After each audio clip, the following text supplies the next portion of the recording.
ਗੌੜੀ ਪੂਰਬੀ ਮਹੱਲਾ ਚੌਥਾ। ਕਰੋ ਕਿਰਪਾ ਜਗ ਜੀਵਨ ਦਾਤੇ, ਮੇਰਾ ਮਨ ਹਰ ਸਿਧੀ ਰਾਜੇ। ਸਤਿਗੁਰ ਬਚਨ ਦਿਓ ਅਤ ਨਿਰਮਲ, ਜਪ ਹਰ ਹਰ ਹਰ ਮਨ ਵਾਜੇ।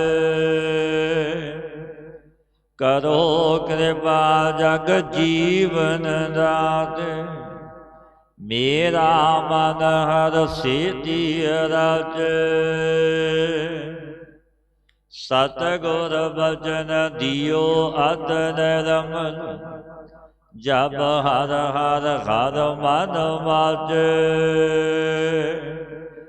ਰਾਮ ਮੇਰਾ ਮਨ ਤਨ ਵੇਦ ਲਿਓ ਹਰ ਸਾਚੇ, ਜੇ ਕਾਲ ਕੈ ਮੁਖ ਜਗਤ ਸਭ ਗ੍ਰਸਿਓ। ਗੁਰ ਸਤਿਗੁਰ ਕੈ ਵਚਨ ਹਰ ਹਮ ਵਾਜੇ।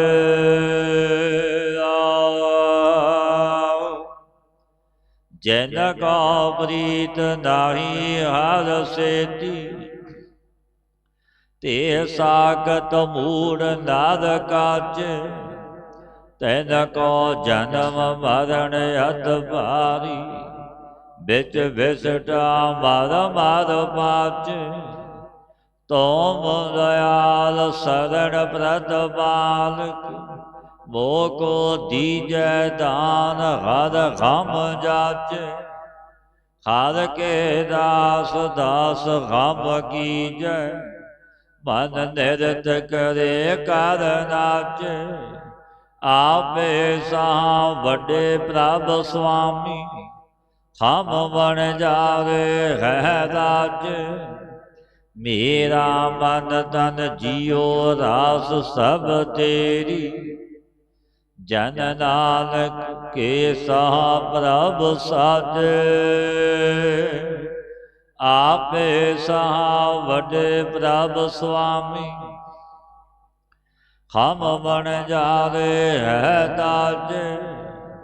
ਮੇਰਾ ਮਨ ਤਨ ਜੀਉ ਰਾਸ ਸਭ ਤੇਰੀ, ਜਨ ਨਾਨਕ ਕੇ ਸਾਹ ਪ੍ਰਭ ਸਾਜੇ।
ਸ੍ਰੀ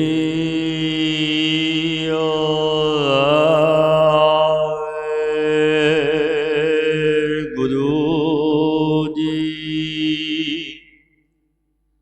ਇੱਕ ਓੰਕਾਰ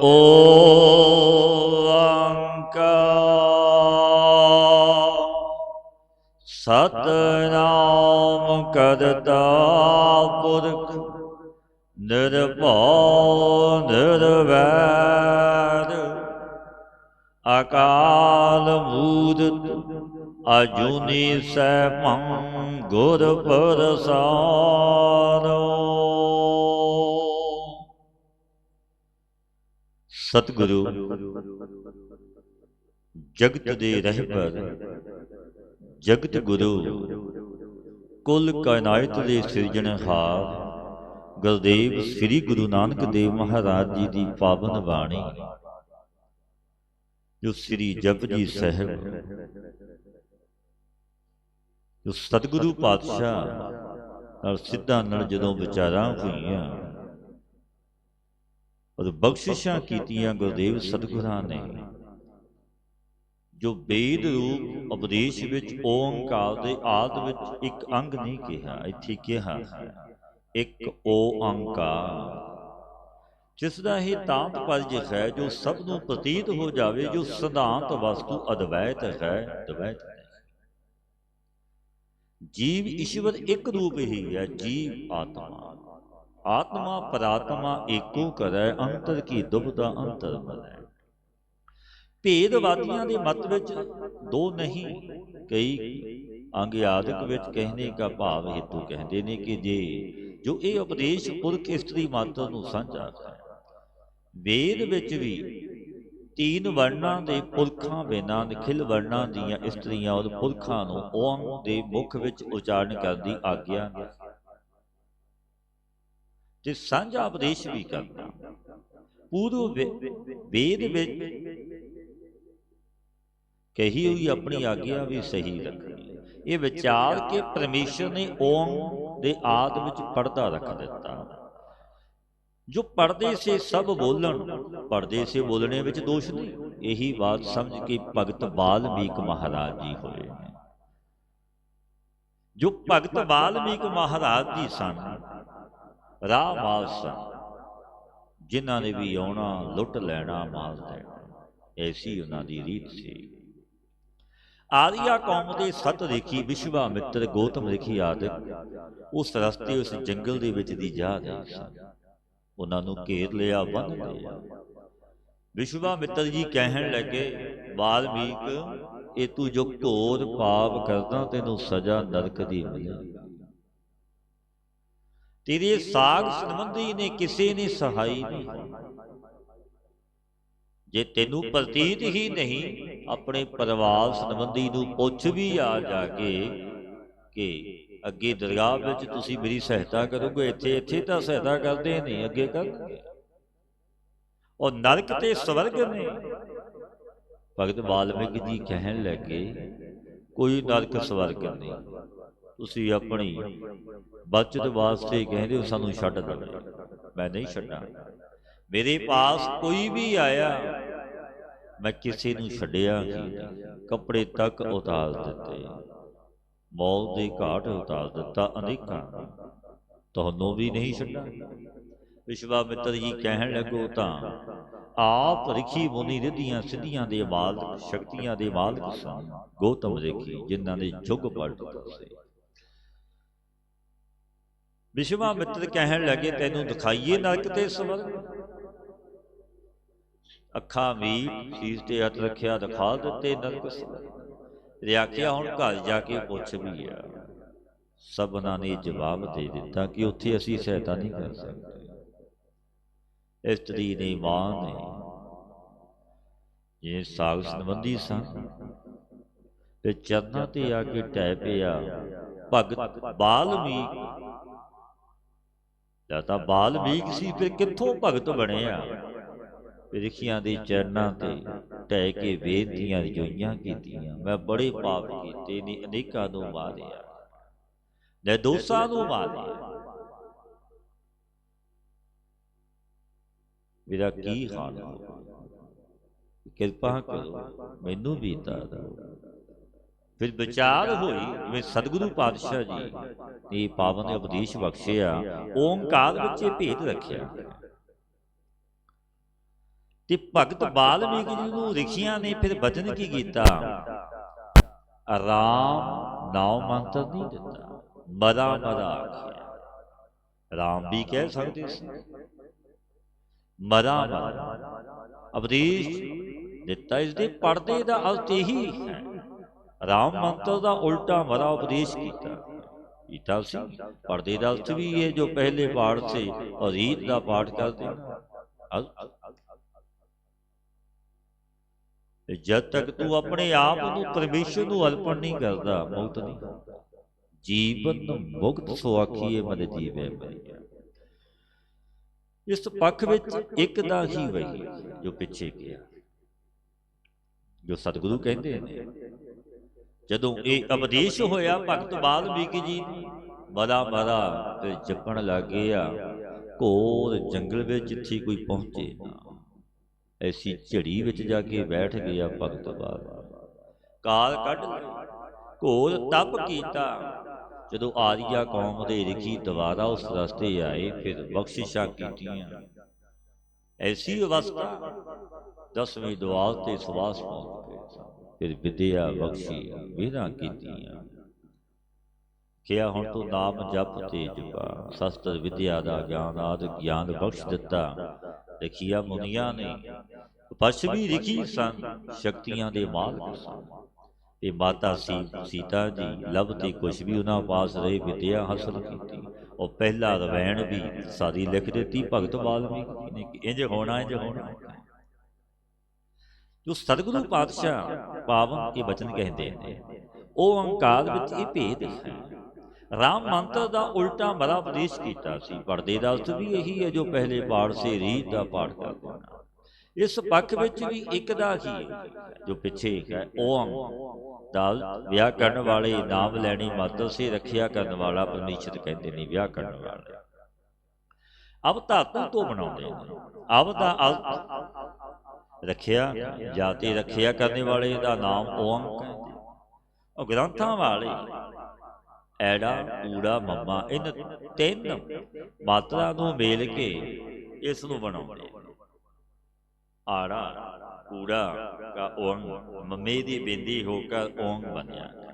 ਅਕਾਲ ਉਕਾਲ ਬਕਾਰ, ਇਹ ਤਿੰਨਾਂ ਦਾ ਨਾਮ ਮਾਤਰਾ ਹੈ। ਮਾਤਰਾ ਨਾਮ ਅਪੈਬ ਅੰਗ ਦਾ ਹੈ। ਜਾਂ ਤੇ ਓੰਗ ਸਮੁਦਾਇ ਦੇ ਇਹ ਤਿੰਨ ਅਵੈਬ ਨੇ। ਆਕਾਰ ਮਾਤਰਾ ਦਾ ਵਿਰਾਟ ਈਸ਼ਵਰ ਔਰ ਵਿਸ਼ਵ ਜੀਵ ਹੈ। ਅਸਤੂਲ ਸਰੀਰ ਦੇ ਔਰ ਜਗਤਰ ਅਵਸਥਾ ਦੇ ਸੁਆਮੀ ਜੀਵ ਦਾ ਨਾਮ ਵਿਸ਼ਵ। ਜੋ ਪੰਜ ਅਸਤੂਲ ਭੂਤਾਂ ਅੰਸ਼ ਮਿਲੇ ਬਣਿਆ, ਚਾਰ ਖਾਣੀਆਂ ਦੇ ਸਰੀਰ ਅਸਤੂਲ ਸਰੀਰ ਕੀਤੇ ਨੇ। ਜਿਸ ਕਾਲ ਵਿੱਚ 10 ਇੰਦਰੀ ਤਾਂ 4 ਅੰਤ ਹੈ। ਔਰ 14 ਇਹਨਾਂ ਦੇ ਵਿਖੇ 14 ਇੰਦਰੀਆਂ ਕੇ ਸਹਾਈ ਦੇਵਤਾ ਵਿਦਿਆਮਾਨ ਹੋ। जिस काल का नाम जगतर अवस्था है, जो प्रसिद्ध जागरण समा जिसू जगतर अवस्था कहते हैं। जीवां दे शरीर का नाम पिंड है। सो पिंडां दे समुदाय का नाम ब्रह्मंड है। जैसे भिन्न भिन्न जात वाले अनेक वृक्षां के समुदाय का नाम बन हो, तैसे 4 खाणियां पिंड और 14 भवनां ਦਾ ਨਾਮ ਬ੍ਰਹਮੰਡ ਹੈ। ਬ੍ਰਹਮੰਡ ਦੇ ਸੁਆਮੀ ਈਸ਼ਵਰ ਦਾ ਨਾਮ ਵਿਰਾਟ ਹੈ। ਪਿੰਡ ਦੇ ਸੁਆਮੀ ਜੀਵ ਦਾ ਨਾਮ ਵਿਸ਼ਵ ਹੈ। ਪਿੰਡ ਬ੍ਰਹਮੰਡ ਸੇ ਜੁਦਾ ਨਹੀਂ। ਪਿੰਡ ਦਾ ਸੁਆਮੀ ਵਿਸ਼ਵ ਬ੍ਰਹਮੰਡ ਦੇ ਸੁਆਮੀ ਵਿਰਾਟ ਸੇ ਜੁਦਾ ਨਹੀਂ। ਦੋਨੋਂ ਇੱਕ ਰੂਪ ਨੇ। ਇਹਨਾਂ ਦੇ ਇੱਕ ਰੂਪ ਹੋਣੇ ਸੇ ਵਿੱਚ ਇਹ ਹੈ ਜੋ ਪਿੱਛੇ ਇੱਕ ਅੰਕ ਦਾ ਅਰਥ ਇੱਕ ਪ੍ਰਮਾਤਮਾ ਕਿਹਾ ਹੈ। ਇੱਕ ਪ੍ਰਮਾਤਮਾ ਇਹ ਇੱਕ ਦਾ ਹੀ ਆਕਾਰ ਹੈ। ਇੱਕ ਨੇ ਹੀ ਜਗਤ ਨੂੰ ਸਾਜਿਆ ਰਚਿਆ ਹੈ। ਉਹ ਆਪਣੀ ਮਾਇਆ ਸਾਥ ਮਿਲ ਕੇ ਜੀਵ ਈਸ਼ਵਰ 2 ਰੂਪ ਧਾਰ ਲੈਂਦਾ ਹੈ। ਜੈਸੇ ਇੱਕ ਹੀ ਆਕਾਸ਼ ਘਟ ਮੱਠ ਵਿੱਚ ਮਿਲ ਕੇ 2 ਰੂਪ ਹੋ ਜਾਂਦੇ ਹਨ। ਸੋ 2 ਰੂਪ ਹੀ ਤਬ ਪਰਯੰਤ ਰਹਿੰਦੇ ਨੇ। ਜਬ ਪਰਯੰਤ 2 ਰੂਪ ਕਰਨੇ ਵਾਲੀਆਂ ਵਸਤੂਆਂ ਭਿੰਨ ਭਿੰਨ ਦੇਸ਼ਾਂ ਵਿੱਚ ਰਹਿੰਦੀਆਂ ਹਨ। ਜਬ ਇੱਕ ਦੇਸ਼ ਵਿੱਚ ਹੋਵਣ ਤਬ ਉਹ ਇੱਕ ਰੂਪ ਹੋ ਜਾਂਦਾ ਹੈ। ਜੈਸੇ ਜਬ ਘਟ ਨੂੰ ਮੱਠ ਵਿੱਚ ਰੱਖ ਦਈਏ ਤਬ 2 ਰੂਪ ਕਰਨੇ ਵਾਲੇ ਘਟ ਮੱਠ ਦੇ ਇੱਕ ਸਥਾਨ ਵਿੱਚ ਹੋਣੇ ਸੇ ਆਕਾਸ਼ ਇੱਕ ਰੂਪ ਹੋ ਜਾਂਦਾ। ਤੈਸੇ ਪਿੰਡ ਬ੍ਰਹਮੰਡ ਬ੍ਰਹਿਮੰਡ ਨੂੰ ਇੱਕ ਰੂਪ ਹੋ ਕੇ ਇੱਕ ਦੇਸ਼ ਵਿੱਚ ਹੋਣੇ ਸੀ। ਇਹਨਾਂ ਦੇ ਸਵਾਮੀ ਵਿਸ਼ਵ ਔਰ ਵਿਰਾਟ ਵੀ ਇੱਕ ਰੂਪ ਹੋ ਜਾਂਦੇ ਹਨ। ਇਸ ਰੀਤੀ ਸੇ ਅਸੂਲ ਸਰੀਰ ਜਗਤਰ ਅਵਸਥਾ ਦਾ ਸਵਾਮੀ ਵਿਸ਼ਵ ਜੀ ਵਿਰਾਟ ਸਰੂਪ ਹੈ। ਐਸੇ ਓੰਕਾਰ ਦੀ ਪਹਿਲੀ ਮਾਤਰਾ ਦਾ ਅਰਥ ਗਿਆਨ ਦੀ ਇੱਛਾ ਵਾਲਾ ਪੁਰਖ ਚਿਤ ਹੈ। ਆਕਾਰ ਸੇ ਅੱਗੇ ਦੂਸਰੀ ਮਾਤਰਾ ਓਕਾਰ ਹੈ, ਜਿਸ ਦਾ ਅਰਥ ਹਿਰਨ ਗਰਭ ਈਸ਼ਵਰ ਤੇਜਸ ਜੀਵ ਹੈ। ਸੂਖਮ ਸਰੀਰ ਸੁਪਨ ਅਵਸਥਾ ਦੇ ਸਵਾਮੀ ਜੀਵ ਦਾ ਨਾਮ ਤੇਜਸ ਹੈ। ਪੰਜ ਗਿਆਨ ਇੰਦਰੀ, ਪੰਜ ਕਰਮ ਇੰਦਰੀ, ਪੰਜ ਪ੍ਰਾਣ ਮਨ ਬੁੱਧ ਰੂਪ ਦੋ ਅੰਤ ਹੈ ਕਰਨ। ਸੂਖਮ ਭੂਤਾਂ ਦੇ ਨਾਮ ਦਾ ਕਾਰਜ ਰੂਪ ਇਨ 17 ਤੱਤਾਂ ਦਾ ਨਾਮ ਸੂਖਮ ਸਰੀਰ ਹੈ ਆਪਣਾ। ਜਗਤਰ ਕਾਲ ਵਿੱਚ ਅਨੁਭਵ ਕੀਤੇ ਪਦਾਰਥਾਂ ਦੀ ਵਾਸਨਾ ਸੀ ਅੰਤਹਿਕਰਨ ਨੇ ਸੰਪੂਰਨ ਇੰਦਰੇ ਇਹਨਾਂ ਦੇ ਵਿਖੇ ਰੂਪ ਹੋ ਕੇ ਭਾਨ ਹੁੰਦਾ ਸੁਪਨ ਅਵਸਥਾ ਕਹੀਦੀ ਹੈ, ਜਿਸ ਦਾ ਨਾਮ ਪ੍ਰਸਿੱਧ ਸੁਪਨ ਸਮਾਂ ਹੈ। ਇਸ ਸੁਪਨ ਅਵਸਥਾ ਸੂਖਮ ਸਰੀਰ ਦੇ ਸੁਆਮੀ ਦਾ ਨਾਮ ਤੇਜਸ ਜੀਵ ਹੈ। ਤੈਸੇ ਤੇਜਸ ਜੀਵਨ ਦੇ ਸੂਖਮ ਸਰੀਰਾਂ ਦਾ ਸਮੁਦਾਇ ਵੀ ਬਣਤ ਰਹਿਣ ਬਨਵਤ ਹਿਰਨ ਗਰ ਤਬ ਰੂਪ ਈਸ਼ਵਰ ਦਾ ਸਰੀਰ। ਕਾਹੇ ਤੇ ਸਰੀਰਾਂ ਨੂੰ ਇੱਕ ਰੂਪ ਹੋ ਕੇ ਇੱਕ ਦੇਸ਼ ਮੋਹਣੇ ਸਿਜਨਾ ਦੇ ਸਵਾਮੀ ਵੀ ਇੱਕ ਰੂਪ ਨੇ, ਜੋ ਪਾਤਸ਼ਾਹ ਕਹਿੰਦੇ ਹਨ। ਤੈਸਸ ਜੀਵ ਹਿਰਨ ਗਰਭ ਸਰੂਪ ਐਸੀ ਓੰਕਾਰ ਦੀ ਦੂਸਰੀ ਮਾਤਰਾ ਦੇ ਅਰਥ ਦੀ ਨੂੰ ਗਾਇਣ ਦੀ ਇੱਛਾ ਵਾਲਾ ਪੁਰਖ ਚਿਤ ਵਿੱਚ ਨੇ। ਓਕਾਰ ਸੇ ਅੱਗੇ ਤੀਸਰੀ ਮਾਤਰਾ ਮਕਾਰ ਹੈ, ਉਹਦਾ ਅਰਥ ਮਾਇਆਪਤੀ ਈਸ਼ਵਰ ਪ੍ਰਗਿਆ ਜੀ। ਕਾਰਨ ਸਰੀਰ ਸੁਖਪਤੀ ਅਵਸਥਾ ਦੇ ਸਵਾਮੀ ਜੀਵ ਦਾ ਨਾਮ ਪ੍ਰਗਿਆ ਹੈ। ਮਾਇਆ ਦੀ ਬਲਨ ਅੰਸ਼ ਜੋ ਅਵਿਦਿਆ ਤਿਸ ਦਾ ਨਾਮ ਕਾਰਨ ਸਰੀਰ। ਜੈਸੇ ਬੀਜ ਵਿੱਚ ਬਿਰਛਲੀਨ ਹੋ ਜਾਂਦਾ ਤੈਸੇ ਜਗਤਰ ਸੋਪਨ ਨੂੰ ਸੰਪੂਰਨ ਗਿਆਨਾਂ ਦੇ ਸਹਿਤ ਅੰਤਹਿਕਰਨ ਦਾ ਅਵਿਦਿਆ ਵਿੱਚ ਲੀਨ ਹੋਣਾ ਸੁਖਪਤੀ ਅਵਸਥਾ ਜੋ ਪ੍ਰਸਿੱਧ ਸੋਣਾ ਹੈ। ਇਹ ਸੁਖਪਤੀ ਅਵਸਥਾ ਔਰ ਕਾਰਨ ਸਰੀਰ ਦੇ ਸਵਾਮੀ ਦਾ ਨਾਮ ਪ੍ਰਾਗਿਆ ਜੀਵ ਹੈ। ਪ੍ਰਾਗਿਆ ਜੀਵ ਕੇ ਕਾਰਨ ਸਰੀਰ ਅਵਿਦਿਆ ਦਾ ਅੰਸ਼ ਰੂਪ ਹੈ ਔਰ ਸੋ ਅਵਿਦਿਆ ਮਾਇਆ ਰੂਪ ਹੈ। ਉਹ ਮਾਇਆ ਈਸ਼ਵਰ ਦਾ ਸਰੀਰ ਹੈ। ਇਸ ਪ੍ਰਕਾਰ ਮਾਇਆ ਅਵਿਦਿਆ ਰੂਪ ਕਾਰਨ ਸਰੀਰਾਂ ਨੂੰ ਇੱਕ ਰੂਪ ਹੋ ਕੇ ਇੱਕ ਦੇਸ਼ ਵਿੱਚ ਹੋਣੇ ਸੇ ਤਿੰਨਾਂ ਦੇ ਸਵਾਮੀ ਵੀ ਇੱਕ ਰੂਪ ਨੇ। ਪ੍ਰਾਗਿਆ ਜੀ ਮਾਇਆ ਪਤੀ ਈਸ਼ਵਰ ਦਾ ਰੂਪ ਨੇ। ਇੱਕ ਪ੍ਰਮਾਤਮਾ ਦੇ ਵਿਸ਼ਵ ਆਦਿਕ ਤਿੰਨ ਨਾਮ ਵਿਰਾਟ ਆਦਿਕ ਤਿੰਨ ਨਾਮ ਇੱਕ ਅਗਿਆਨ ਸੇ ਬਣੇ ਔਰ ਜੁਦੇ ਭਾਸਤੇ ਨੇ, ਵਾਸਤਵ ਤੇ ਇੱਕ ਰੂਪ ਨੇ। ਵਾਚਿਆ ਵਾਕ ਵਾਚਕ ਦਾ ਭੇਦ ਨਹੀਂ, ਭਾਵੇਂ ਕਿ ਸਭ ਓਮ ਰੂਪ ਨੇ। विश्व आकार रूप है, तेजस ओकार रूप है, प्राज्ञा मकार है। परंतु समाज से पूर्व ऐसा चिंतन करे तैसे पीछे आकार रूप विश्व का आकार में तेजस रूप ओकार का मकार में प्राज्ञा रूप मकार का तुरिया चेतन में लय करके ऐसे चिंतन करे जो मैं शुद्ध बोध रूप पर नित मुक्त चेतन मेरे विच कोई विकार नहीं। ये शुद्ध बुद्ध रूप परमात्मा ग्रंथां विच इस ओंकार की अर्ध मात्रा लिखी है। अर्ध मात्रा लिखने का भाव है कि पूर्व कहे आकार आदिकां अद्धा भाग परमात्मा से कहता है, सीख रहिंदा है परमात्मा से। अद्धा भाग अवस्था और शरीर दूर हो जाता, इस वास्ते अद्धा अवैव चेतन सीख रहा होया अर्ध मात्रा कहा जाता। तो इसनूं तुरिया कहते नहीं। वेदांती महा वाक्य विच भी अद्धा भाग छड्ड के अद्धा लैंदे ने। उहां भी ओम दे समान अर्ध मात्रा का ही ग्रहण होता है। अर्ध मात्रा भी इसका नाम कहण मात्र है, वास्तव ते अमात्र रूप है। इतना अर्थ गुरु नानक देव महाराज जी ने परमेश्वर ने जो इतना सतगुरु जगत गुरु गुरु नानक देव महाराज जी को परमेश्वर ने एकड़े अंग सहित ओंकार से कहा। यह अर्थ परमेश्वर अकाल पुरख ने गुरु नानक देव महाराज जी ने यह बख्शिशां कीतियां। ओंकार से कहा गुरु नानक साहिब जी ने सब सिखां नूं उपदेश किया। इस वार्ता विच भाई गुरदास जी का भी कथन है, बचन है, प्रमाण है। एक ओंकार एकांग लिख ऊड़ा ओंकार दिखाया। भाई गुरदास जी के बचन एक ओंकार एकांक लिख ऊड़ा ओंकार दिखाया। इस प्रकार जो एकड़े का अदुੱਤੀ निर्गुण परमात्मा ਉਹੀ अपनी माया शक्ति साथ मिल के ओकार आकार ओकार मकार तीन रूप होया ओंकार का वाचक का अर्थ। और मात्रा भाग त्याग के शुद्ध सूप अर्ध मात्रा लिखिया अर्थ है। ऐसे संखेप दे एक अंग सहित ओंग का अर्थ किया। अब अगे सूप लखण तट सत लखणा विच विस्तार सहित पूर्व कहते ने कि अर्थ का निरूपण करने हित परमेश्वर गुरु नानक साहिब जी ने सतनाम करता पुरख इतिहासक पाठ से उपदेश देते हैं। अकाल पुरख निरंकार गुरु नानक देव महाराज जी ने सतनाम करता पुरख इतिहासक पाठ से उपदेश देते हैं। सत से लेके गुरु प्रसाद पर्यंत पाठ में जितने भी नाम ने गुर प्रसाद जो सतगुरु जिस समय बेही नदी में चुभी मारी ये कालपुरख वाहिगुरु के सन्मुख की बख्शिशा हुई गुरुदेव ते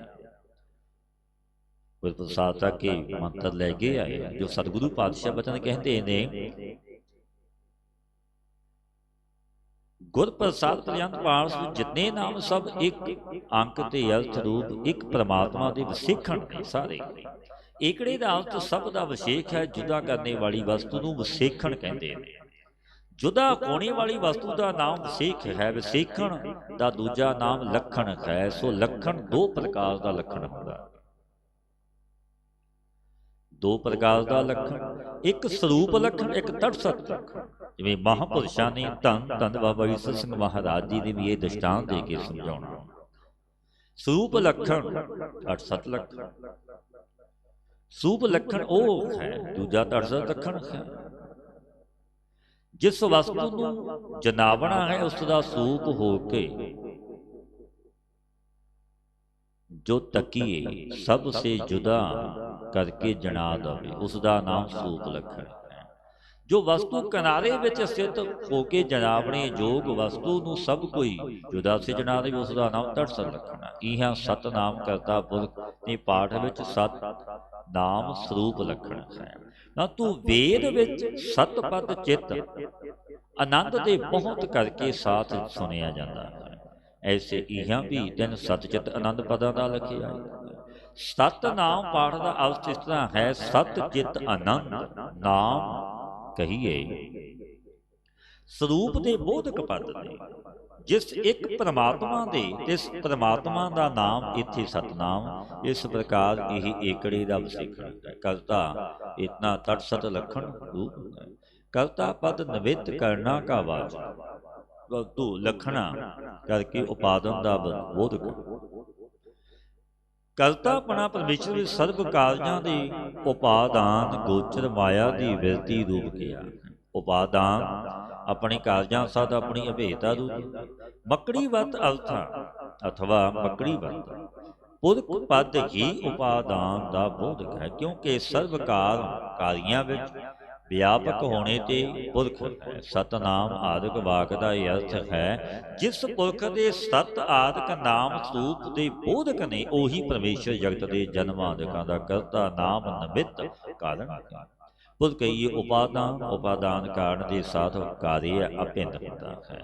निखल प्रपंच उस साथ अभिन्न है। इसी बात के सूचक गुरु के बच्चों ने इहो जगत हर का रूप है। हर रूप धदरी आया। ये संसार खरीदा ये जगत संसार वाहिगुरु का रूप।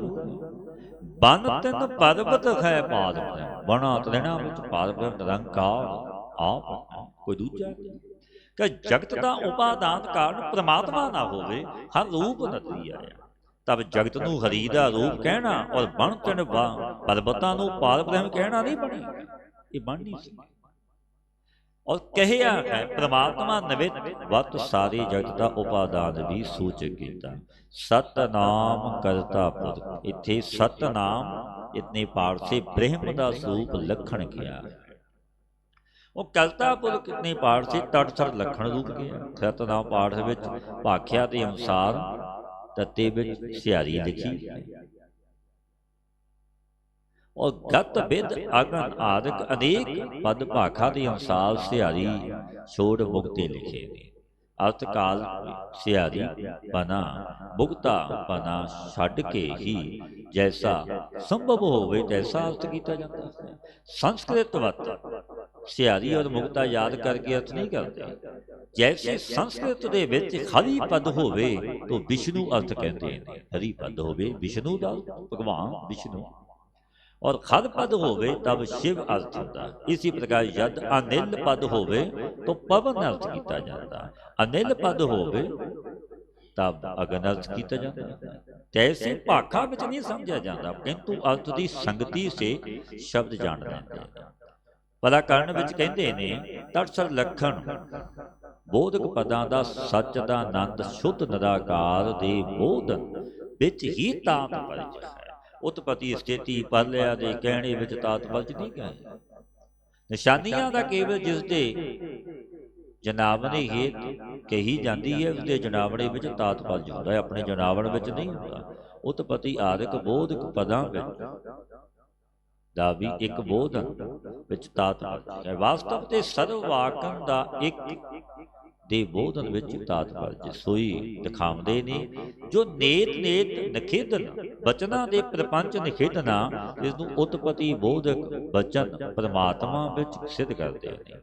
जो आवाज़ वचना दे शुद्ध सूप कहना ते इस नूं प्रपंच दा निखेध कहंदे होए निखेध बचन सिद्ध करदे ने। जो महावाक्यां ने अभेद कह के एक सिद्ध करना है, तिसी दी सिद्धि हेत जीव ईश्वर सूप नूं जनावते हुए शुद्ध स्वरूप नूं सिद्ध करके अवांतर वचना की सहाई।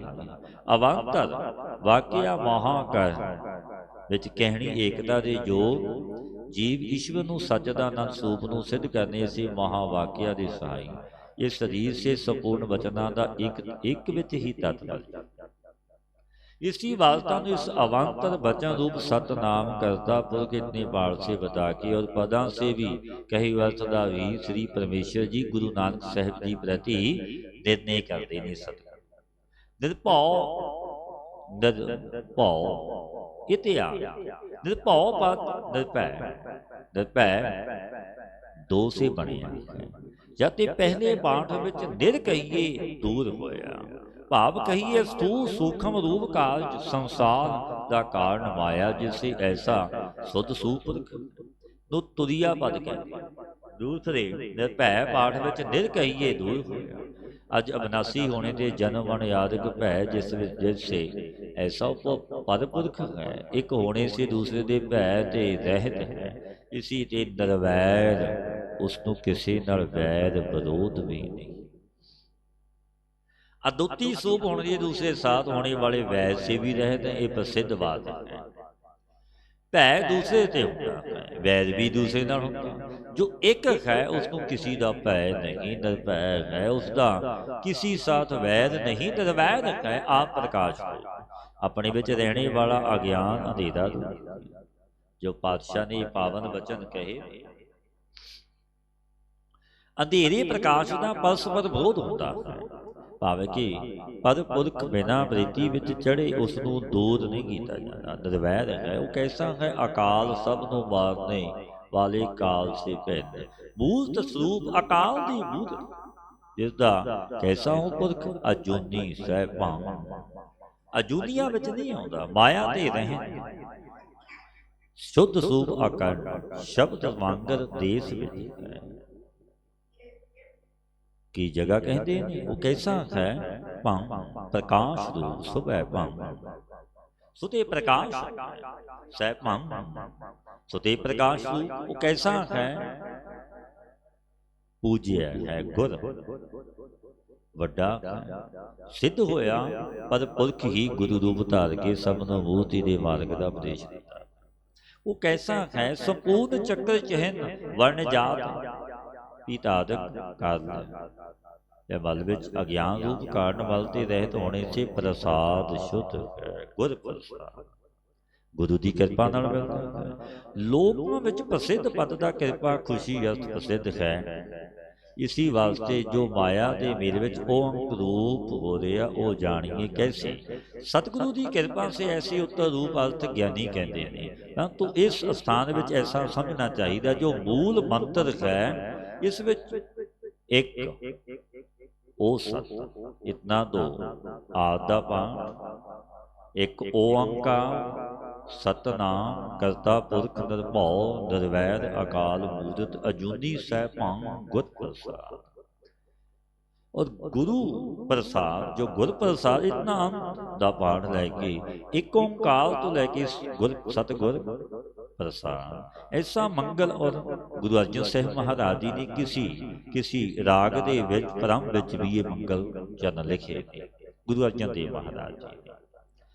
ना अंत का पाठ लैके एक ओंकार सतगुर प्रसाद ऐसा मंगल सतगुਰਾਂ ने लिखिਆ। उन्हों का भाव ये मालूम होता कि लिखने पढ़ने की आद विच यही मंगल करना चाहिए। जैसे लोग श्री गणेश साने ऐसा लिखते इस स्थान में ये समझना कि जप 3 प्रकार का होंदा वाचक उपासु मानस। इन्हां में जो स्पष्ट बाणी में मंत्र उच्चारण करना सो वाचक जप से 10 गुना अधिक होता है। जेकर होठ भी ना खिलन अपने नाम जपीए होठ भी ना खिलन तो केवल जिह्वा से किया जाए जो जब वाचक से 100 गुना अधिक फलदा जाता है। जो अर्थ का अनुशासन केवल बुद्धि से अखरां की अविरति जिसके मांस जप करते हैं वाचक जप से 100 गुना फल अधिक। संतोख शरीर की शुद्धि बाणी की मोह धार के मंत्र का अर्थ चिंतन करना जप करना मन की सावधानता दीर्घता काल सत्कार मन विच जप का प्रेम यही चीज और साथ मिले बहुत जल्दी जप फल का साधक हो जाता है बड़ा फल मिलता है।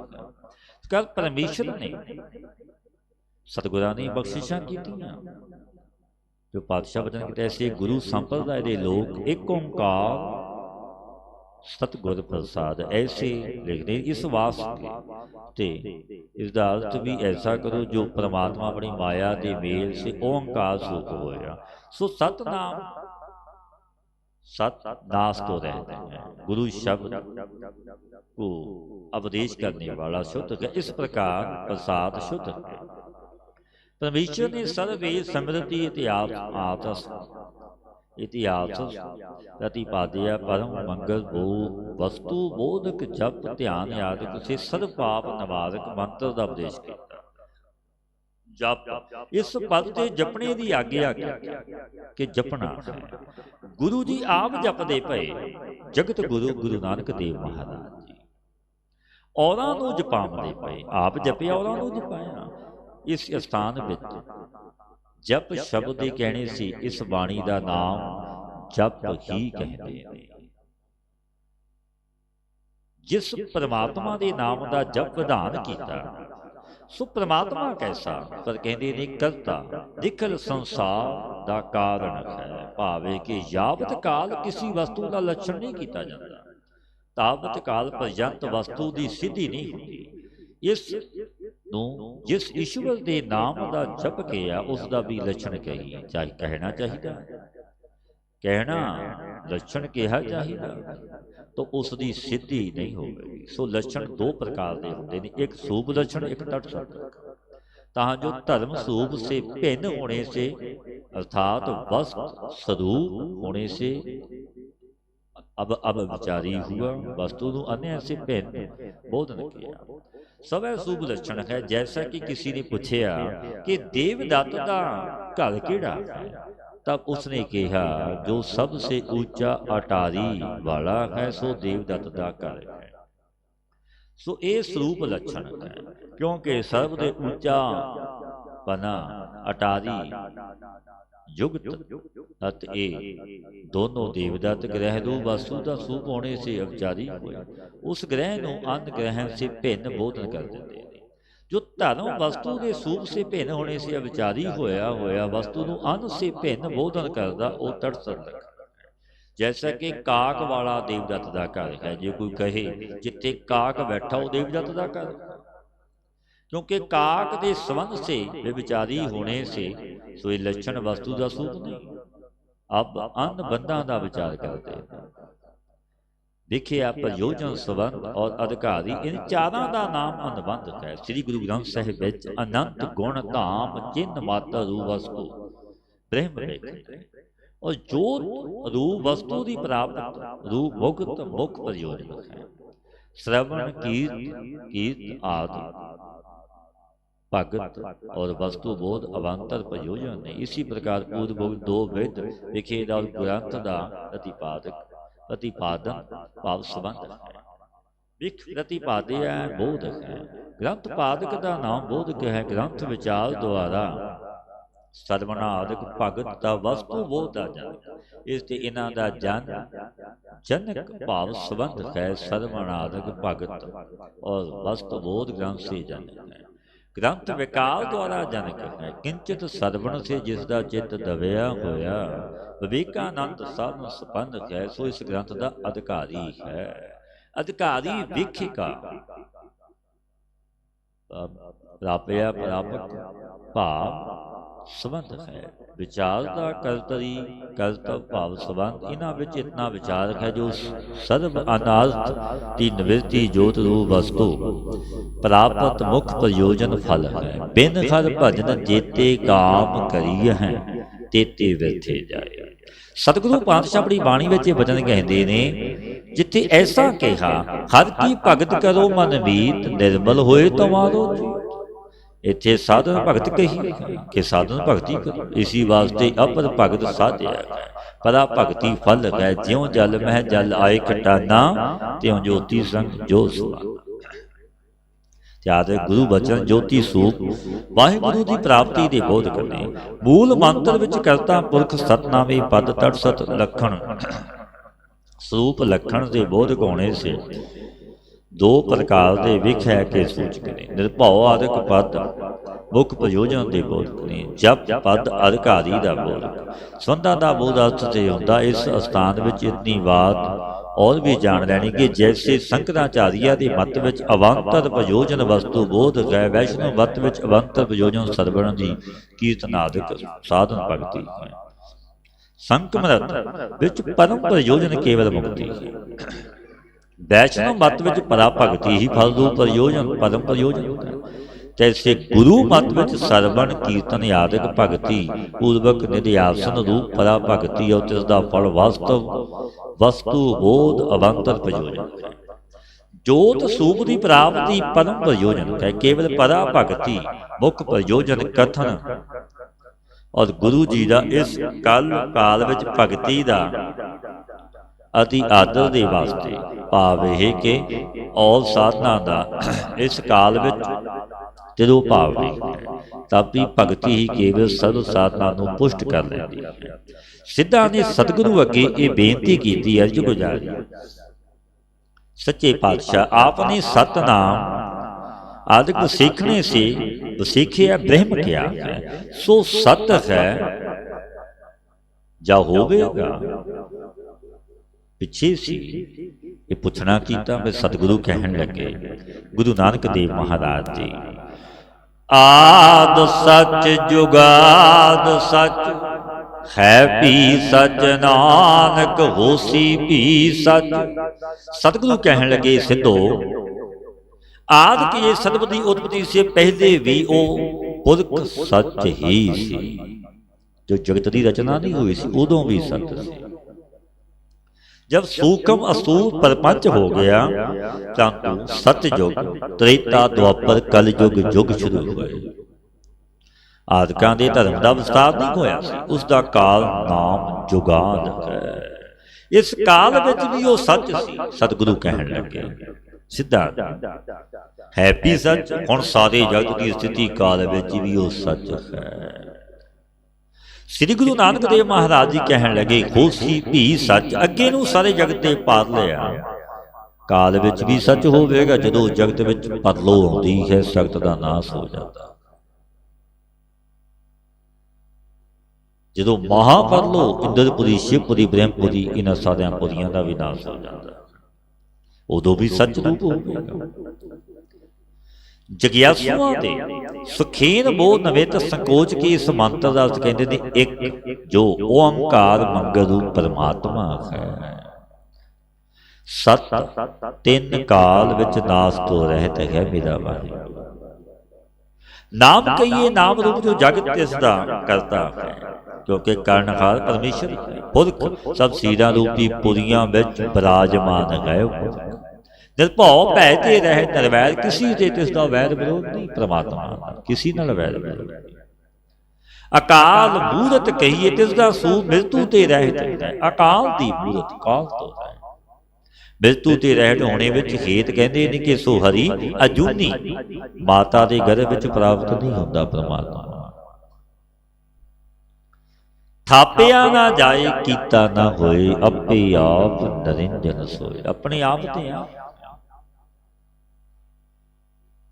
वैसा माल ऐसा प्रभु परमात्मा बेतू ते रहत होने से हेतु वो माता के गर्भ में प्राप्त नहीं होता। सैभं सुते प्रकाश रूप है, सुते प्रकाश। सो ऐसा परमेश्वर गुर प्रसाद, ये सुखीन अर्थ कहते ने सतगुरु। गुर प्रसाद गुरु की कृपा ते प्रसन्नता ते वो जानिया जाता, मिलता है परमात्मा वाहिगुरू।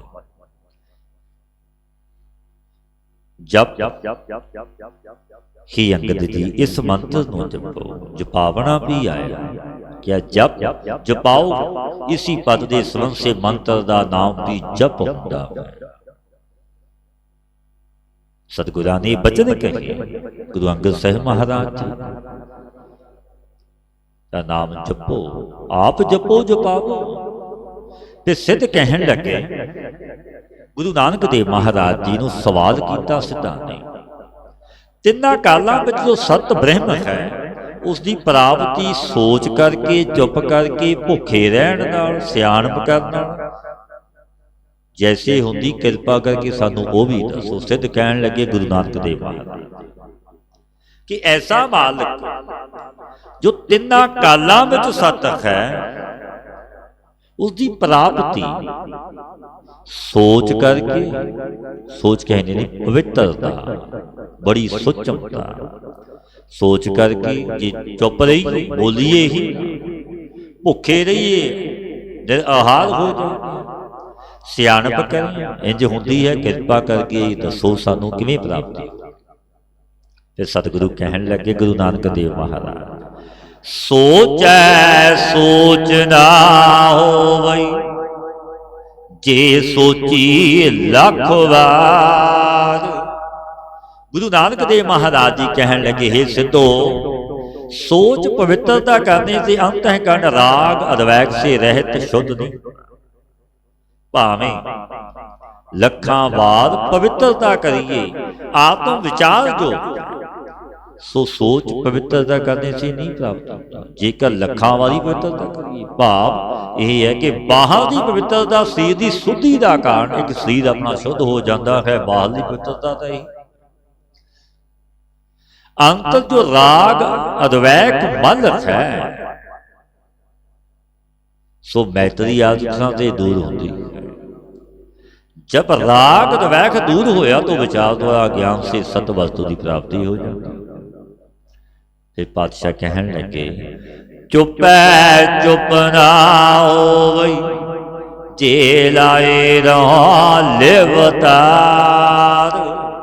गुरु नानक देव महाराज जी कहन लगे, सिद्धो, बाणी के चुप रहने के संकल्प कल्पां से मन की शांति रूप चुप नहीं होंदी। आपां बैठे खां संगत विच चुप करके बैठे खां, मौन धारिया पर मन चुप नहीं होया, संकल्पां विकल्पां विच दौड़िया फिरदा।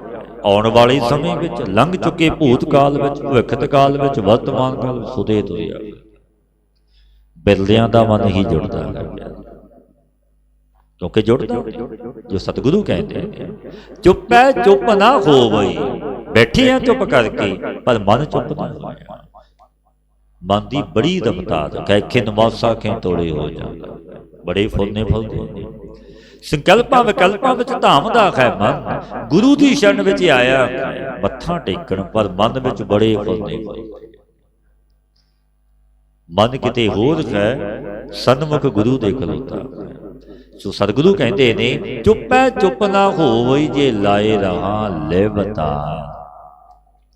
ਬਾਣੀ ਦੇ ਚੁੱਪ ਰਹਿਣੇ ਸੰਕਲਪ ਵਿਕਲਪਾਂ ਸੇ ਮਨ ਦੀ ਸ਼ਾਂਤੀ ਰੂਪ ਚੁੱਪ ਨਹੀਂ, ਮਨ ਨਹੀਂ ਚੁੱਪ।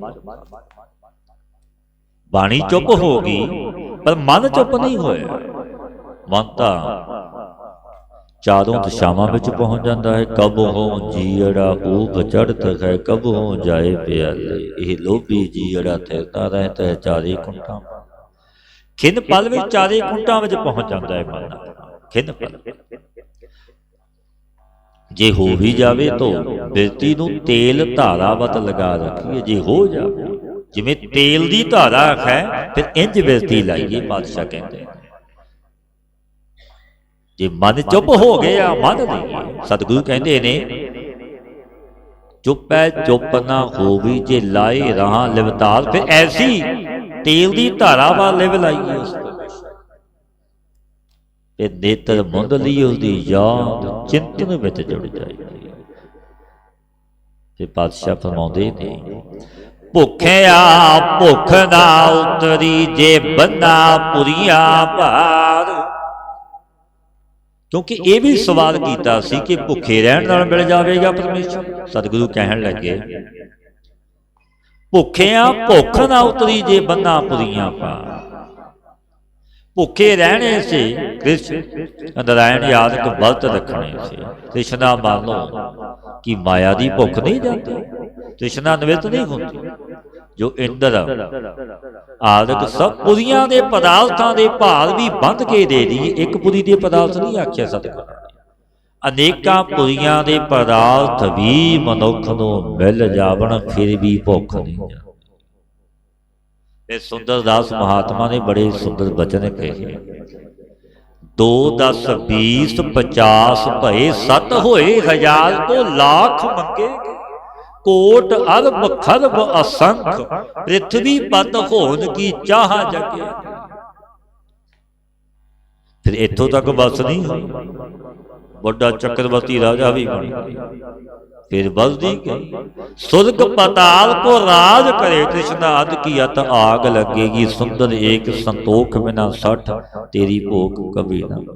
सठ कहते मूर्ख हे मूर्खा, संतोख तो बिना तेरी भुख निवृत्त नहीं होनी। जगत विच ऐसे भी होए जिन्हां ने अलानिया बचन कह दिते कि मनुख मन दीआं कामनावां मन की इच्छा पूरी करे, फिर जुड़ेगा परमेश्वर ਦੀ ਭੁੱਖ ਮਿਟ ਜਾਵੇਗੀ। ਪਰ ਸਤਿਗੁਰੂ ਸਹਿਮਤ ਨਹੀਂ ਹੋਏ।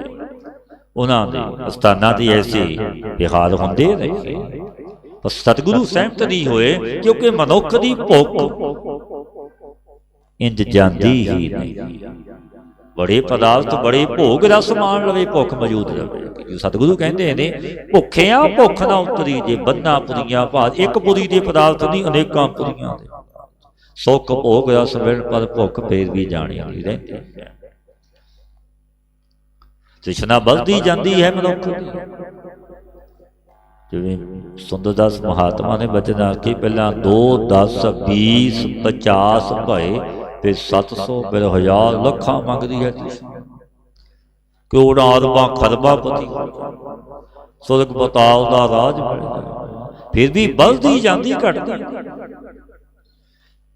ਫਿਰ ਸਤਿਗੁਰੂ ਕਹਿਣ ਲੱਗੇ, ਸਿੱਧੋ ਸਹਿਸ ਸਿਆਣਪਾ ਲੱਖ ਹੋਵੇ, ਤਾਂ ਇੱਕ ਨਾ ਚੱਲੈ ਨਾਲ। ਗੁਰੂ ਨਾਨਕ ਦੇਵ ਮਹਾਰਾਜ ਜੀ ਕਹਿਣ ਲੱਗੇ, ਪਿਆਰਿਓ ਸਹਿਸ ਸਿਆਣਪਾ ਲੱਖ ਹੋਵੇ ਤਾਂ ਇੱਕ ਨਾ ਚੱਲੈ। ਕਿਉਂਕਿ ਇਹ ਵੀ ਬਚਨ ਕਹੇ ਸੀ ਸਿੱਧਾਂ ਵੀ ਸਿਆਣਪਾ ਨਾਲ ਮਿਲ ਜਾਵੇਗਾ ਪਰਮਾਤਮਾ।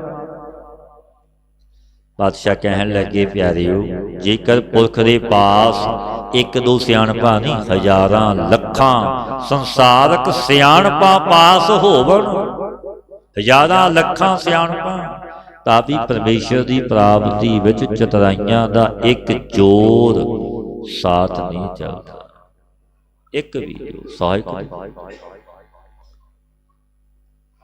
कोई सियाणप चलदी वो किवें मिलदा कहत कबीर भगत कर पाया भोले भाए मिले रगराया तां भोले पा वो इंज नहीं मिलदा वो सियाणपां चतराइयां नाल नहीं रीझदा मिलावा क्योंकि वो मालिक है वो तो सब कुछ जानता है खद करता सब कुछ जानता संजोग खत दीजै वो हिरदे दियां जानता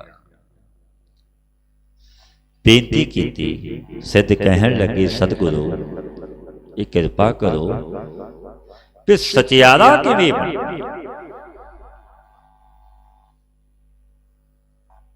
फिर पातशाह कहन लगे केव सचियारा होइए केव कूड़ा टुटै पाल।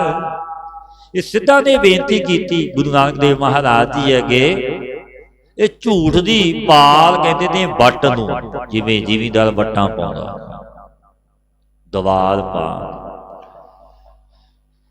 ये पर्दा किवें नास हो किस प्रकार परमेश्वर साथ सच्चे हुई ये दसो सानू कृपा करो। पातशाह कहन लगे किव सचियारा होई है कि कूड़ा टुटै पा।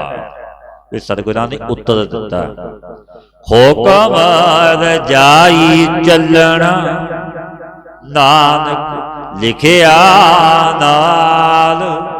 सतगुरु कहन लगे जो पुरुष प्यारा उस वाहिगुरु अकाल पुरख दे हुकम विच चलदा। कैसा हुकम दुख ते सुख विच प्रसन्न ही रहिंदा है रोंदा करलाउंदा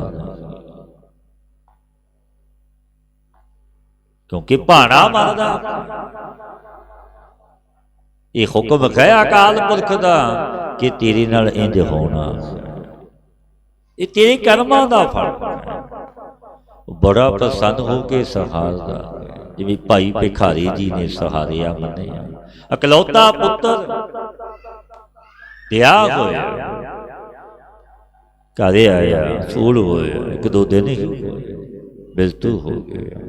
सीढ़ी पहला तैयार कर ली पलड़ भी पहला सब कुछ बाकात कढ़ के पिछा दिता रख दिता। देखण वाला गुरसिख गुरमुख बड़ा आश्चर्य होया कि पता हुंदिया होया भाई साहिब ने इसदा विआह क्यों कीता। बगाना धन घर आया। भाई साहिब कहन लगे इसदा भी लेखा जोखा क्योंकि जो साग संबंधी मिलते ने परिवार कुटुंब परिवार अपना ये भी पूर्व जन्मां दे संजोगी हुंदे ने। कईयां दा बनदी कईयां दा नहीं बनदी वो देने लैने दी संबंध होंदे ने। सतगुरां दे पावन वचन भी ने मात पिता बनता सुत बंध इष्ट मीत अर भाई पूर्व जन्म के मिले संजोगी अंते को ना सहाय। ये संजोग पूर्व जन्म मिल अंत वेले किसी ने सहाय ये मेल होंदा। जो सतगुरु पातशाह वचन कहते हैं उसके हुक्म दे विच चलना। दुख आया सुख आया भाणा मिठा करके मन्निया जिवें भाई भिखारी जी ने मन्निया। फिर सिख ने यह भी बेनती की गुरु समर्थ सी बेनती कर। भाई साहब कहन लगे मैनू पता है मेरा गुरु समर्थ पर इस विच उसकी प्रसन्नता है गुरु दी जो उसका भाणा मनना हुक्म मनना। दुख आया सुख आया एक हुक्म इस विच गुरु की दयालता प्रसन्नता भाणा मनना। हुक्म रजाई चलना रजा विच चलना हुक्म रजाई नानक लिखिया ना। सतगुरु फरमाउंदे ने इवें फिर कूड़ दी पाल ही टुट जाती है। सिद्धा नूं कहन लगे गुरु नानक देव सचियारा सच्चे हो जाईदा हुक्म विच राजी प्रसन्न होके चलना। इस प्रकार परमेश्वर नाल सच्चे रहीदा।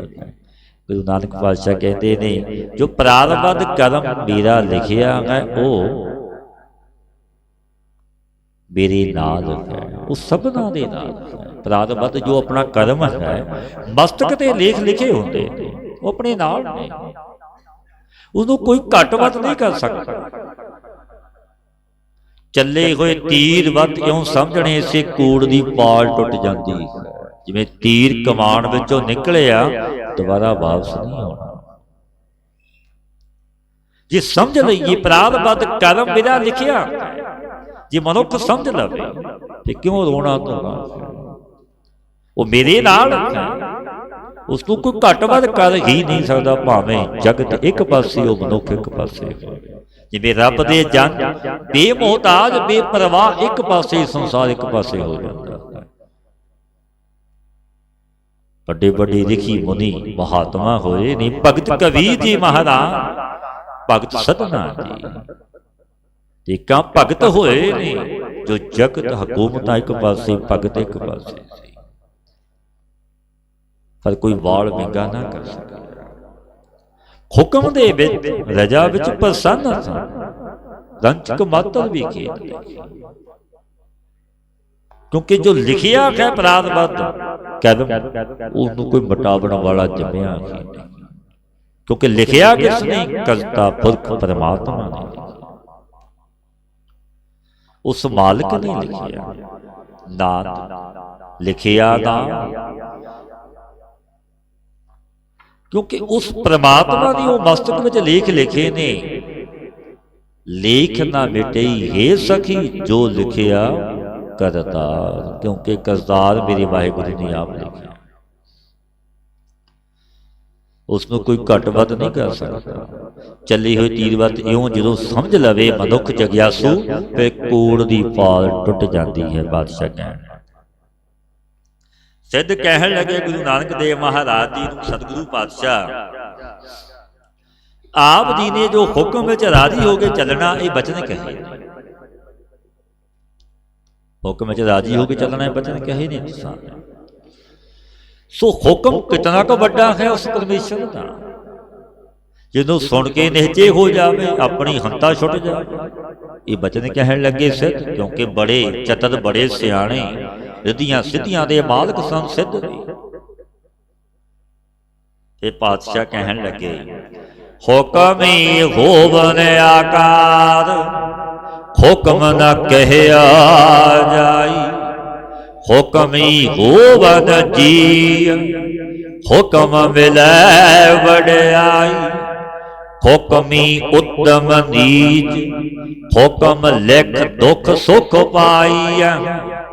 ਇਕ ਨਾ ਹੁਕਮੀ ਬਖਸ਼ੀਸ, ਇਕ ਹੁਕਮੀ ਸਦਾ ਵਾਈਐ। ਹੁਕਮੈ ਅੰਦਰ ਸਭ ਕੋ, ਬਾਹਰ ਹੁਕਮ ਨਾ ਕੋਇ। ਨਾਨਕ ਹੁਕਮੈ ਜੇ ਬੁਝੈ, ਤਾ ਹੋਮੈ ਕਹਿ ਨਾ ਕੋਇ। ਸਤਿਗੁਰੂ ਕਹਿਣ ਲੱਗੇ ਗੁਰੂ ਨਾਨਕ ਦੇਵ ਮਹਾਰਾਜ ਜੀ, ਇੱਥੋਂ ਤਾਂ ਉਸ ਦਾ ਹੁਕਮ ਸਮਗਰ ਕਿਹਾ ਨਹੀਂ ਜਾਂਦਾ, ਸਿੱਧਾਂ ਨੂੰ ਕਹਿਣ ਲੱਗੇ। ਕਿਉਂਕਿ ਗੁਰੂ ਦਾ ਉਪਦੇਸ਼ ਕੇਵਲ ਸਿੱਧਾਂ ਵਾਸਤੇ ਨਹੀਂ, ਸਰਬ ਸਾਂਝੀ ਵਾਲਤਾ ਦਾ ਉਪਦੇਸ਼ ਹੈ, ਸਭਨਾਂ ਵਾਸਤੇ। ਉਪਦੇਸ਼ ਚੌਹ ਵਸਦਾ ਕੋ ਸਾਂਝਾ। ਉਸ ਦਾ ਹੁਕਮ ਸਮਗਰ ਤਾਂ ਕਿਹਾ ਨਹੀਂ ਜਾਂਦਾ। ਪਾਤਸ਼ਾਹ ਕਹਿਣ ਲੱਗੇ, ਕਿਉਂਕਿ ਬੇਅੰਤ ਹੈ, ਜਿਸਦੇ ਪਾਰਾਵਾਰ ਦਾ ਕੋਈ ਅੰਤ ਨਹੀਂ। ਪਰੰਤੂ ਤਾਂ ਵੀ ਅਸੀਂ ਕੁਝ ਤੁਹਾਨੂੰ ਸੁਣਾਉਂਦੇ ਹਾਂ। ਸਤਿਗੁਰੂ ਕਹਿਣ ਲੱਗੇ, ਇਹ ਜਿਤਨੇ ਆਕਾਰ ਸਥੂਲ ਸਰੀਰ ਨੇ, ਸੋ ਸੰਪੂਰਨ ਹੁਕਮੀ ਪਰਮੇਸ਼ਰ ਦੇ ਹੁਕਮ ਵਿੱਚ ਹੀ ਹੁੰਦੇ। ਕੱਲੇ ਆਵੈ ਨਾਨਕਾ ਸੱਦੇ ਉੱਠੀ ਜਾ। ਕੱਲਿਆ ਸੀ ਆ, ਬੁਲਾਵਾ ਆਇਆ ਚੱਲਿਆ। ਹੁਕਮ ਦੇ ਹੀ ਜੀਵ ਔਰ ਭਾਵ ਨੂੰ ਪ੍ਰਾਪਤ ਹੁੰਦੇ। ਅਕਾਲ ਬਲਗਤ, ਅਕਾਲ ਉਕਾਲ ਮਕਾਲ, ਬ੍ਰਹਮਾ ਵਿਸ਼ਨੂੰ ਮਹੇਸ਼, ਸਭ ਹੁਕਮੀ ਪਰਮੇਸ਼ਰ ਦੇ ਹੁਕਮ ਸੇ ਹੁੰਦੇ। ਨਾ ਦੁਆਰੇ ਜੀਵਾਂ ਦੇ ਅਕਾਲ ਸਥਾਵਰ ਜੰਗਮ ਰੂਪ, ਸਭ ਹੁਕਮੀ ਦੇ ਹੁਕਮ ਵਿੱਚ ਹੁੰਦੇ ਨੇ। ਹੁਕਮ ਹੀ ਕਰਕੇ ਇਹਨਾਂ ਜੀਵਾਂ ਵਡਿਆਈ ਛੁਟਿਆਈ ਮਿਲਦੀ ਹੈ ਹੁਕਮ ਦਾ। ਹੁਕਮੀ ਦੇ ਹੁਕਮ ਕਰਕੇ ਉੱਤਮ ਔਰ ਨੀਚ ਹੁੰਦੇ ਨੇ, ਨੀਚ ਤੇ ਉੱਤਮ ਹੋ ਜਾਂਦੇ ਨੇ, ਉੱਤਮ ਤੋਂ ਨੀਚ ਹੋ ਜਾਂਦੇ ਨੇ। ਜਥਾ ਅੰਗ ਰਾਜਾ ਦਾ ਬੇਟਾ ਬੇਦ ਨੀਚ ਹੋਇਆ, ਭਗਤ ਬਾਲਮੀਕ ਨੀਚ ਸੀ। ਸੋ ਪ੍ਰਮਾਤਮਾ ਦੇ ਹੁਕਮ ਦੇ ਰਾਮ ਦੇ ਨਾਮ ਨੂੰ ਜਪ ਕੇ ਉੱਤਮ ਹੋ ਗਿਆ। ਸ੍ਰੀ ਭਾਗਵਤ ਪੁਰਾਣ ਵਿੱਚ ਇਹ ਕਥਾ ਪ੍ਰਸਿੱਧ ਹੈ ਕਿ ਇੱਕ ਅੰਗ ਨਾਮ ਧਰਮਾਤਮਾ ਰਾਜਾ ਸੀ। ਅੰਗ ਨਾਮ ਦਾ ਬੇਟਾ ਬੇਨ ਨਾਮ ਕਰਕੇ ਹੋਇਆ। ਪਿਤਾ ਦੇ ਮਰ ਜਾਣੇ ਦੇ ਬਾਅਦ ਜਦ ਉਹ ਗੱਦੀ ਪਰ ਬੈਠਾ ਤਬ ਆਪਣੀ ਪ੍ਰਜਾ ਨੂੰ ਕਹਿਣ ਲੱਗਾ ਕਿ ਤੁਸੀਂ ਮੇਰਾ ਹੀ ਭਜਨ ਕਰੋ। ਬੇਨ ਨਾਮ ਰਾਜਾ ਹੋਇਆ, ਬੜਾ ਧਰਮਾਤਮਾ ਰਾਜਾ ਸੀ ਅੰਗ ਨਾਮ ਦਾ, ਜਿਸ ਦਾ ਨਾਮ ਅੰਗ ਨਾਮ ਸੀ, ਉਸਦਾ ਬੇਟਾ ਸੀ। ਕਹਿਣ ਲੱਗਾ ਪ੍ਰਜਾ ਨੂੰ ਮੇਰਾ ਨਾਮ ਜਪੋ, ਜਿਵੇਂ ਹਰਨਾਕਸ਼ ਨੇ ਕਿਹਾ ਸੀ ਮੇਰਾ ਭਜਨ ਕਰੋ, ਮੈਨੂੰ ਹੀ ਪਰਮੇਸ਼ਰ ਜਾਣੋ। ਇਹ ਸਿਧਾਂਤ ਭਾਵੇਂ ਕਿ ਸਭ ਪ੍ਰਜਾ ਨੂੰ ਆਪਣੇ ਜੋਰ ਕਰਕੇ ਧਰਮ ਸੇ ਰਹਿਤ ਕਰ ਦਿੱਤਾ ਉਸਨੇ। ਰਿਖੀਆਂ ਨੇ ਸ਼ਰਾਪ ਦੇ ਕੇ ਮਾਰ ਦਿੱਤਾ ਉਸਨੇ, ਰਿਖੀਆਂ ਨੇ ਸ਼ਰਾਪ ਦਿੱਤਾ। ਬੇਨ ਨਾਮੇ ਰਾਜੇ ਭਗਤ ਵਾਲਮੀਕ ਰਸਤਾ ਮਾਰਨੇ ਵਾਲਾ ਪ੍ਰਸਿੱਧ ਸੀ, ਜੋ ਰਾਹੀ ਆਇਆ ਮਾਰ ਦੇਣਾ ਲੁੱਟ ਲੈਣਾ। ਜੋ ਬੜਾ ਬੜਾ ਮਾਰਾ ਕਰਕੇ ਜਪਿਆ ਪਰ ਉੱਤਮ ਹੋ ਗਿਆ, ਬ੍ਰਹਮ ਗਿਆਨੀ ਬਣ ਗਿਆ। ਕੈਸੀ ਵਡਿਆਈ। ਸਤਿਗੁਰੂ ਕਹਿੰਦੇ ਨੇ ਇੱਕ ਪ੍ਰਮਾਤਮਾ ਦੇ ਹੁਕਮ ਕਰਕੇ ਜਨਮ ਮਰਨ ਰੂਪ 84 ਸਦਾ ਪਰਮਾਈ ਦਾ, ਕਿਉਂਕਿ ਪਰਮੇਸ਼ਰ ਦੇ ਹੁਕਮ ਸੇ ਹੀ ਪਾਈ ਹੈ ਭੋਗੀ ਦਾ। ਕਿਨਾਂ ਨੂੰ ਹੁਕਮੀ ਦੇ ਹੁਕਮ ਕਰਕੇ ਹੀ ਆਤਮ ਪਦ ਦੀ ਪ੍ਰਾਪਤੀ ਰੂਪ ਬਖਸ਼ੀਸ਼ ਮਿਲਦੀ ਹੈ। ਇੱਕ ਪ੍ਰਮਾਤਮਾ ਦੇ ਹੁਕਮ ਕਰਕੇ ਜਨਮ ਮਰਨ ਰੂਪ 84 ਵਿੱਚ ਸਦਾ ਪਰਮ। ਸਭ ਕੋਈ ਹੁਕਮ ਦੇ ਅੰਦਰ ਨੇ, ਬ੍ਰਹਮਾ ਤੋਂ ਲੈ ਕੇ ਚੀਟੀ ਪਰਯੰਤ ਤੱਕ। ਸਤਿਗੁਰੂ ਕਹਿੰਦੇ ਨੇ ਹੁਕਮ ਹੈ ਅੰਦਰ ਸਭ ਕੋ, ਬਾਹਰ ਹੁਕਮ ਨਾ ਕੋਈ। ਸਾਰੇ ਹੁਕਮ ਦੇ ਵਿੱਚ, ਹੁਕਮ ਤੋਂ ਬਾਹਰ ਕੋਈ ਵੀ ਨਹੀਂ। ਜੇਕਰ ਹੁਕਮ ਵਿੱਚ ਨੇ ਤਾਂ ਮੈਂ ਇਹੀ ਕਹਿਣਾ ਕਰਦਾ ਹਾਂ, ਇਹ ਕਰਾਂਗਾ, ਇਹ ਜੀਉ ਇਉਂ ਕਿਉਂ ਕਹਿੰਦਾ। ਐਸੇ ਹੰਤਾ ਮਮਤਾ ਕਿਵੇਂ ਛੁੱਟੇਗੀ। ਫਿਰ ਸਤਿਗੁਰੂ ਕਹਿਣ, ਸਤਿਗੁਰਾਂ ਨੂੰ ਸਿੱਧ ਕਹਿਣ ਲੱਗੇ ਇਹ ਮਨੁੱਖ ਇੰਝ ਕਿਉਂ ਕਹਿੰਦਾ, ਜੇ ਹੁਕਮ ਵਿੱਚ ਨੇ ਸਭ। ਇਹ ਕਰਾਂਗਾ ਮੈਂ ਕਰਦਾ, ਹੰਤਾ ਮਮਤਾ ਕਰਦਾ। ਇਹ ਪਾਤਸ਼ਾਹ ਕਹਿਣ ਲੱਗੇ ਸਿੱਧੋ ਸੁਣੋ, ਨਾਨਕ ਹੁਕਮ ਜੇ ਬੁਝੈ ਤਾਂ ਹੋਵੇ ਕਹਿ ਨਾ ਕੋਇ। ਸਤਿਗੁਰੂ ਪਾਤਸ਼ਾਹ ਕਹਿਣ ਲੱਗੇ ਸਿੱਧੋ, ਜੇਕਰ ਹੁਕਮ ਨੂੰ ਬੁੱਝ ਲਈਏ ਤਾਂ ਕੋਈ ਪ੍ਰਕਾਰ ਸੇ ਹੰਕਾਰ ਦੇ ਬਚਨ ਨਹੀਂ ਕਹਿੰਦਾ ਕਿ ਮੈਂ ਇਹ ਕੀਤਾ, ਇਹ ਕਰਾਂਗਾ। ਸਭ ਅਕਾਲ ਪੁਰਖ ਦੀ ਆਗਿਆ ਵਿੱਚ ਮੰਨੇਗਾ, ਮੰਨਦੇ ਨੇ। ਜੋ ਹੁਕਮ ਵਿੱਚ ਉਹਦੀ ਰਜ਼ਾ ਵਿੱਚ ਪਸੰਦ ਰਹਿੰਦੇ ਨੇ, ਤੇ ਜੋ ਕੀਤਾ ਮੇਰੇ ਵਾਹਿਗੁਰੂ ਨੇ ਕੀਤਾ, ਕਰਾਵਣ ਵਾਲਾ ਕਰਨ ਕਾਰਨ ਪ੍ਰਵੇ ਕਹਿ ਦੂਸਰ ਨਾਹੀ ਕੋਏ। ਨਾਨਕ ਤਿਸ ਬਲਿਹਾਰਨੈ ਜਬ ਥਿਰ ਮਹਿ ਰਸੋਏ। ਸਤਿਗੁਰੂ ਦੀ ਅਵਧੀ ਤੇ ਚੱਲੀਏ, ਹੁਕਮੀ ਬੰਦੀ ਬਣੀਏ। ਨਾਮ ਨੂੰ ਜਪੀਏ, ਗੁਰ ਸ਼ਬਦੀ ਗੁਰਮਤੀਏ ਬਣੀਏ। ਸੰਗ ਕਰੀਏ ਸਤਿਪੁਰਸ਼ਾਂ ਦਾ, ਆਪਣਾ ਅਮੋਲਕ ਜਨਮ ਸਫਲ ਹੋ ਜਾਵੇਗਾ।